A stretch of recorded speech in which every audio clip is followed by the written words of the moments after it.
আইনগতভাৱে শাস্তি দিয়ক। মুখ্যমন্ত্ৰী হিমন্ত বিশ্ব শৰ্মাক এইবাৰ চেলেঞ্জ আমচুৰ। অসমৰ থানাসমূহত ৰুজু হৈ থকা গোচৰৰ সকলো তথ্য ৰাজহুৱা কৰক। তেতিয়া গম পোৱা যাব মুছলমানৰ বিৰুদ্ধে গোচৰ বেছি নে অন্য লোকৰ বিৰুদ্ধে গোচৰ বেছি। বিতং খবৰ এই মুহূৰ্তত ঈশান নিউজৰ দৰ্শকৰ বাবে। আৰু মুছলমানে যদি বেয়া কাম কৰিছে আইনগতভাৱে শাস্তি দিয়ক।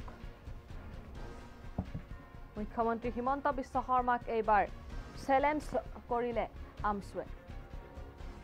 অসমৰ থানাসমূহত ৰুজু হৈ থকা গোচৰৰ সকলো তথ্য ৰাজহুৱা কৰক। তেতিয়া গম পোৱা যাব মুছলমানৰ বিৰুদ্ধে গোচৰ বেছি নে অন্য লোকৰ বিৰুদ্ধেহে গোচৰ বেছি।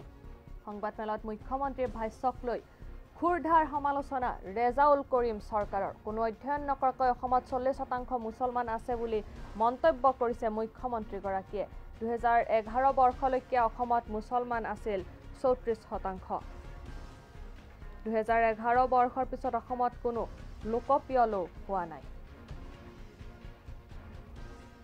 মুখ্যমন্ত্ৰী হিমন্ত বিশ্ব শৰ্মাক এইদৰে এইবাৰ মিথ্যাচাৰী আখ্যা দিলে ৰেজাউল কৰিম চৰকাৰে। 71ৰ পাছত অহা মুছলমানসকলক খেদি পঠিয়াই দিয়ক বুলিও মন্তব্য ৰেজাউল কৰিম চৰকাৰৰ। দিল্লীত অসমৰ সীমান্ত চিল কৰা কথা ক'বলৈ সাহস নাই মুখ্যমন্ত্ৰীৰ।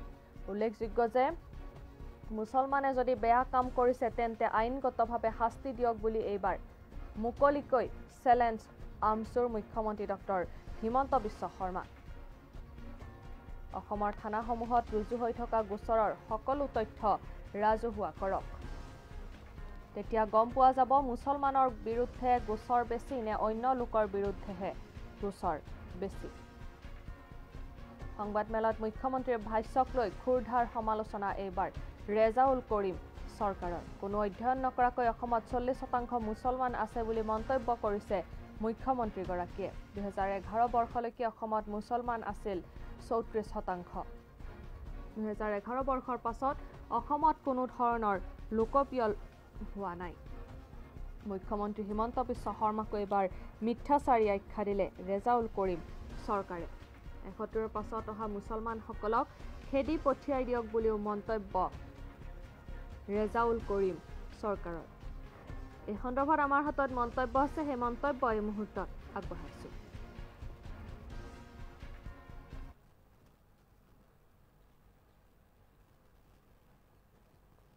মুখ্যমন্ত্ৰীৰ বুকুত হত সাহস কিয় নাই যে 1971 25 মাৰ্চৰ পিছত অহা যিসকল মানুহ আছে, মইতো আমচুৰ সভাপতি হিচাপে কৈছো, 71ৰ পিছত যিমান মুছলমান আছে যোন দেশৰ নাম খেদি পঠিয়াই দিয়ক।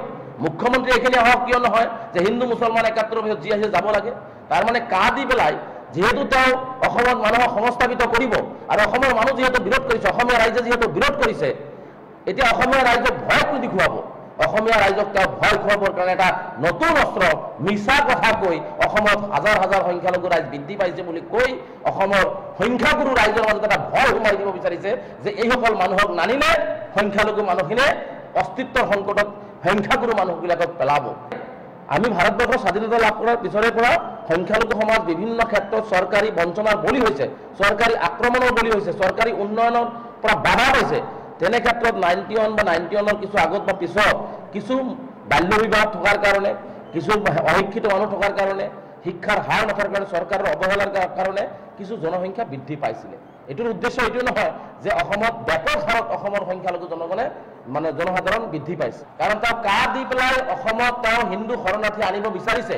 মুখ্যমন্ত্ৰীৰ বুকুত হত সাহস কিয় নাই যে 1971 25 মাৰ্চৰ পিছত অহা যিসকল মানুহ আছে, মইতো আমচুৰ সভাপতি হিচাপে কৈছো, 71ৰ পিছত যিমান মুছলমান আছে যোন দেশৰ নাম খেদি পঠিয়াই দিয়ক।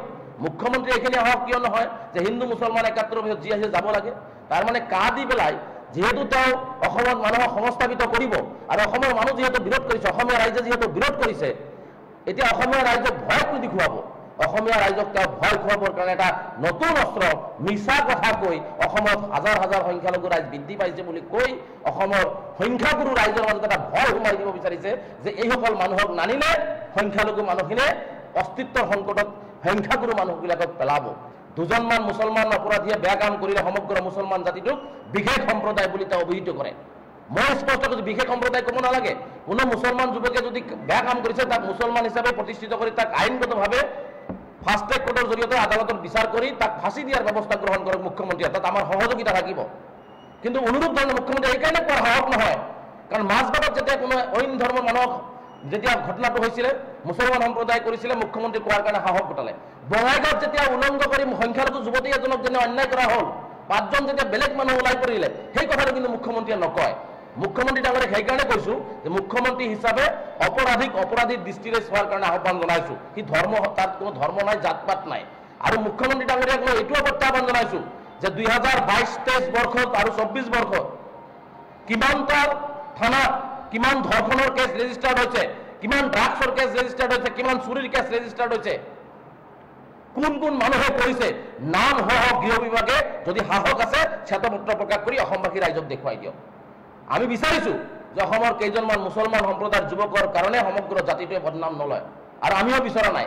সেইকাৰণে আমি সমগ্ৰ অসমতে সভা সমিতিবিলাক কৰি আছো, ৰাইজক আহ্বান জনাইছো যে আমাৰ ভিতৰত থকাও যিখিনি দোষ আছে ত্ৰুটি আছে সেইখিনি আমি শুধৰাব লাগে, যাতে আমাক অইন মানুহে যাতে আমাক গালি পাৰিব নোৱাৰে বা আমাক বেয়া নাপায়, যাতে আমি সকলোৰে লগত সমিল মিলিৰে চলিব বিচাৰো।